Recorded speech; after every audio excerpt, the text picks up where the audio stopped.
Let's speak now to the Conservative MP Jacob Rees Mogg. This week he launched an alternative budget for Brexit and advised the Chancellor to be less gloomy about the consequences of leaving the EU. Thank you for joining us this morning, Mr Rees Mogg. Your alternative budget is pretty radical, to put it mildly. You want to almost halve corporation tax, cap stamp duty to help the London market, suspend the non-dom tax. It sounds like you're pretty much advocating the opposite of what we're likely to hear from your Conservative Chancellor on Wednesday. Well, there are two parts to the proposals I suggested. One is that we should show that after we've left the European Union, the UK is open to the rest of the world, that it's not about closing off to Europe, it's by opening up to the rest of the world. And the second is to look at the modelling that has been done by the Treasury and some other forecasters, which has been so comprehensively wrong that the forecasts made before Brexit about what would happen purely on a vote to leave have turned out to be not only false, but hopelessly false. And Patrick Minford, with his team at Cardiff University, has done some modelling based on classical economic principles and what happens if you move to free trade that would be very, very positive for the economy. Well, you're predicting from that a Brexit dividend of £135 billion, which sounds fantastic. But why are you right about that and everybody else, including the Bank of England, the Office for Budget Responsibility, even the Institute for Fiscal Studies, why have they got it all wrong? Well, it depends on the type of modelling you do. The modelling that's been done on the effects of our leaving by the Treasury have been based on gravity models, and these work on the basis of the nearness of the market and the size of the economy you're trading with. But these have been hopelessly wrong in the past. They predicted that if we joined the euro, for example, trade would grow by 300%. These were then revised down to 200%, but that's fantasy land. The modelling I'm working off is done by Professor Patrick Minford, who has an extraordinarily good track record of getting these big issues right. He was one of the economists who disagreed with the 364 economists who wrote to the Times in 1981. He was right about the exchange rate mechanism. He was right about the euro. But being right in the past doesn't mean you're right in the future, of course. Why do you think, if this is so obvious to you, the Treasury don't pick up the same numbers? Well, I think the Treasury was rather humiliated by the errors in its forecasts prior to Brexit and is trying to defend its position that the short-term economic consequences of a vote to leave was one of the most dishonest documents to come out of the Treasury. It was purely a piece of political propaganda, and I think they're understandably wounded by that and are sticking to the same script rather than looking at other forecasts and seeing what other experts are saying. So on that, you've said before that you think the Governor of the Bank of England is an enemy of Brexit, and it sounds as though you think the Treasury are opposed to it as well. Is the Chancellor, has he fallen under their spell and been persuaded to be an enemy of Brexit? No, I don't think he is. I have a great deal of admiration for the Chancellor, but his predecessor, George Osborne, was the architect of Project Fear and was much too close to the Governor of the Bank of England, who lost his independence by cozying up to the government prior to the Brexit vote. And that's what needs to change, and it's an opportunity in the budget for Philip Hammond to show that he is putting aside the Treasury's mistakes of the past. And it's very encouraging what he's saying this morning about a more positive approach to Brexit. I think that's extremely welcome. I mean, Lord Lawson, also a former Chancellor, of course, has accused Philip Hammond of being very close to sabotage on Brexit. Nadine Dorries says we need a can-do man at the Treasury, not a prophet of doom. Do you think that's what he's been until now? No, I don't. I think that Philip Hammond is an exceptionally intelligent man, a very thoughtful man, and I think it's not altogether a bad thing to have a Chancellor who is serious-minded and steady, rather than one who is a showman and uses the Exchequer to interfere in absolutely everything. So no, I've got a great deal of confidence in the Chancellor. Now, when you launched your budget for Brexit, you said that the government has to deliver the £350 million a week for the NHS that was promised during the EU referendum. Even though you didn't think that promise should be made, it's something they now need to deliver on? Yes, I think it is. And this only comes once we've left. We can't do it before we've got the money from leaving. I think politicians have to recognise that voters don't look at the small print of electoral promises. That if you put 350 million on the side of a bus and say this may be available for the NHS, People don't notice the may, and nor should they actually. It's perfectly reasonable to think that that is a promise.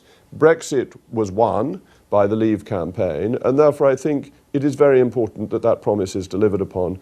Politicians must keep faith with voters and deliver on implied promises as well as ones that are set out in every last detail. So the Cabinet will move on to talking about the Brexit bill this week, and of course we understand that they may need to come up with more money to satisfy EU demands. Of course, the more money that is spent on that is less money that is then available for things like spending on the NHS. Are you worried about the size of the exit bill? Well, you put your finger on the most important point, that it is a matter of choice for the government. They will have to choose whether to give lots of money to the European Union or to spend money on necessary UK public services. And that will be part of the negotiation. In all these expenditure issues, and indeed tax issues, it comes down to choices that government makes. I would encourage the government to make the choice of our own domestic public services rather than expensive schemes in continental Europe. Why then are you advocating that the government should spend much more money, up to £2.5 billion, on preparing for a no-deal scenario when that's money that could be spent on essential public services? Well, I don't think all of that would need to be spent, but I think it is really important that we are ready to leave in the event of no deal. That if we left with no deal, we would, on current figures, if it cost the full £2.5 billion, still be saving the remains of the 18 billion, so we'd be saving 15.5 billion against paying for the rest of the multi-annual financial framework. So to show that we're ready on day one would be money well spent, and most of it will be needed anyway. We need to have new customs arrangements in place for when we finally left the European Union, even if it's not for a no-deal situation. There are some suggestions this week that the government might back down on the idea of putting the time and date of leaving the European Union on the face of the bill. Would you be concerned if that was removed from the bill? Well, it's in Article 50 that unless Article 50 is extended by unanimity in the Council of Europe, we leave on the 29th of March 2019. We are no longer a signatory to the treaties, and it makes sense that that should be the same in domestic law, but whether it's introduced by a statutory instrument or is on the face of the bill is a secondary concern from my point of view. It's important that we leave on that date. Okay, Jacob Rees Mogg, stay there if you would. We're joined in the studio now by the former Minister Stephen Hammond, who is a member of the Treasury Select Committee and one of the Tory MPs who was named as a Brexit mutineer by the Daily Telegraph this week. Lucky him. I'm also assured that you are no relation to the Chancellor, despite sharing a surname with him, Mr. Hammond. I mean, let's just pick up on what Jacob Rees Mogg was saying there. How important is it to you as a mutineer, as the Telegraph put it, that the government do not put on the face of the withdrawal bill the date and time of our leaving? Why does it matter? Well, I agree with Jacob that, of course, it is in the with Article 50 process. But the key reason it's important is that these negotiations look like they're going to be tricky. They look like they're going to be longer than we expected. And it may well be that we are still negotiating out right up until March 2019. With unanimity, we could then have a very short, maybe couple of weeks period of extension. Why would you do harm to the British economy by falling out on a precise time if those negotiations need to be extended? They won't go on for many more than a couple of weeks because there's going to be elections in Europe in June 2019. There's no chance of a new Commission or a new Parliament dealing with this. And so I think giving itself flexibility. And the other key point is flexibility. The government has said all the way along it wants flexibility in negotiations. Why hamstring yourself and give all the advantage to the other side? And part of that was evidenced yesterday by someone trying to suggest that they're going to ask for the Thatcher rebate to be suspended. And that is a direct result of putting this date on the face of the bill. Jacob Rees Mogg, you did not agree with the Brexit Committee on which you sit's findings on this. You think it is important that we set the date and time? I think it's perfectly reasonable to set the date and time, and I think that these negotiations fill the time available. That the United States and Australia agreed a free trade deal between April 2003 and February 2004. These things don't need to be interminable if both sides want to agree, and I think deadlines focus the mind. I think the British electorate would be very concerned if nearly 3 years after the vote to leave, we still hadn't left. I think most people expected that we would have left by now. And the negotiations, realistically, to get through the approval of the European Parliament and so on, need to be completed by the end of next year. Going up to the last minute, I don't think is realistic in these circumstances. Of course, in order to move on to talking about a trade deal and getting that done, the EU need to agree to move on, and to do that, of course, we need to settle the divorce. Cabinet are going to be talking this week about the amount of money that needs to be spent on that. Stephen Hammond, are you happy for the government to offer significantly more than the 20 billion euros that was suggested in Theresa May's Florence speech? Well, I hope that the government will stick to the Florence speech in terms of ensuring that we fulfil all our liabilities and obligations, which we've said we'll do. I am not clear exactly what that, whether that's 20 billion or 40 billion. I'm not sure the government is at the moment. The other key thing is that if part of the divorce bill is then some settlement for getting the trade deal, then we'll need to examine that very carefully. So, Jacob Rees-Mogg, is this something else that might spark another war within the party if the Cabinet do start to suggest they're prepared to pay significantly more than Theresa May indicated in Florence? I think we need to go back to what you said first of all, that the EU is saying they want us to settle the money first. That is their negotiating position. That is not holy writ. The government doesn't have to follow that, and they need our money.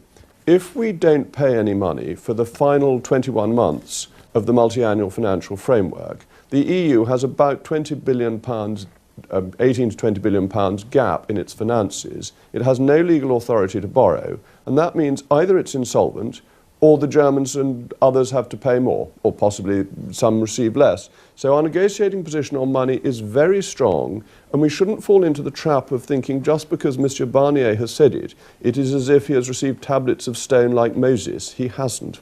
Stephen Hammond, I mean, there is a sense that the government feels that a more generous offer here, or certainly some people are advising them of this, would set a good tone for going ahead into the trade talks. The kind of approach that Jacob Rees-Mogg is advocating there would not necessarily make for smooth relations going forward. Well, it probably wouldn't, but I mean, I think where we'd have to be clear is what we're paying for and what we're getting. No one is suggesting that we should just hand over money without any proper scrutiny. That would be entirely inappropriate.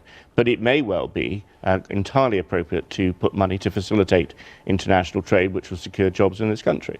And I think we need to be quite careful about some of the analysis going around about what the scale and size of the Brexit dividend is and what the scale and size of payments are going to be. One must never confuse gross and net. And there is obviously considerable disagreement amongst the economics profession about some of the numbers that are being floated around. So on that, I mean, Jacob Rees-Mogg in his budget for Brexit is suggesting in 5 years' time we could have a £135 billion Brexit bonus. Do you think that's realistic? Well, I think Jacob is using some analysis. I looked into that analysis this week. Seems to me it has 4 fundamental flaws. Firstly, it's predicting a price drop in the United Kingdom of 10%. Tariff drops will only be 3 or 4%. Where's the rest coming from?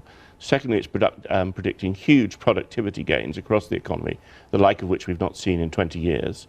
Thirdly, I think it's, despite Jacob's view on gravity models, there's clear evidence in a lot of analysis they work. And more importantly, actually, if you go into the details of Professor Minford's analysis, some of the data he's using is 14 years out of date. Jacob Rees-Mogg, we'll let you come back on that. You're being hopelessly optimistic. I don't think that's right. I think the fall in prices comes because you make the economy so much more competitive that you take away tariffs, which reduces the price of food potentially by 20%. That's a big reduction. Bear in mind that the biggest tariffs hit food, clothing and footwear, which harm the poorest in society the most, and that the gains from productivity come from this additional tariffs hit disposable income for people, leading to other consumption or saving and further investment. So I think the modelling done by Professor Minford is as good as modelling can ever be. That doesn't mean it's infallible. Okay. Now, and the failure of gravity models is well known. You'll know that Michael Gove was accused this week of auditioning for the job of Chancellor by using long economic-y words in cabinet discussions. Do you know any good long economic-y words? I don't think that we want to get into this type of business, actually. I think all Conservatives, and Stephen and I very much agree on this, want to show as united a front as we can possibly manage. There are differences on some aspects of policy, but in terms of individuals, we want to stand together and support the best interests of the government. All right, Jacob Rees Mogg, Stephen Hammond, thank you both for coming in to talk to us. They thought we'd just roll over and have our tummies tickled, and they've suddenly discovered that the British bulldog doesn't behave like that.